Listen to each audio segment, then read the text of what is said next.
David Licauco may hiling kay Barbie Forteza. Ano ito ating alamin?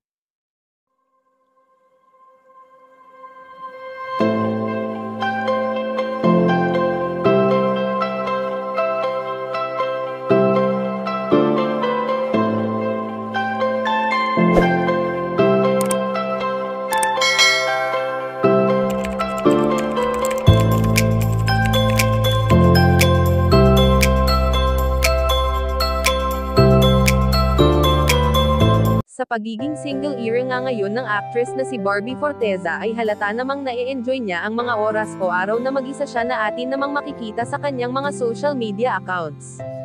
Alam naman natin na noon pa man ay nakahiligan na ng dalaga ang lumabas at uminom ng kape na maging sa Korea nga ay ito rin ang isa sa kanyang ginawa, nang sa ganon ay makapag-relax siya dahil sa isa ito sa kanyang stress reliever. Matatandaan na palaging nagbibigay ang kanyang ex-boyfriend ng mga bagay na alam nitong makakapagbigay saya sa dalaga, na ngayon nga ay hindi na muling mangyayari pa. Samantala hindi naman lingid sa ating kaalaman na pinagtutuunan ngayon ng pansin ng binatang si David Licauco ang kanyang bagong negosyo na kamakailan lang nang nagbukas ito, ngunit hindi pa rin naman siya nakakalimot lalo na nga pagdating sa babaeng kanyang kapareha.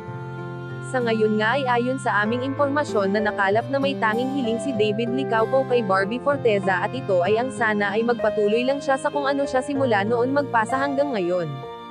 Banggit pa ng binata na sana ay mag-explore pa ang dalaga, dahil sa alam nito na ito rin ang makakatulong kay Barbie Forteza na unti-unting maging masaya, kahit pa man wala siyang karelasyon at focus muna siya sa ibang bagay. Kayo mga kachika, anong masasabi nyo dito? Please leave the comment and don't forget to subscribe.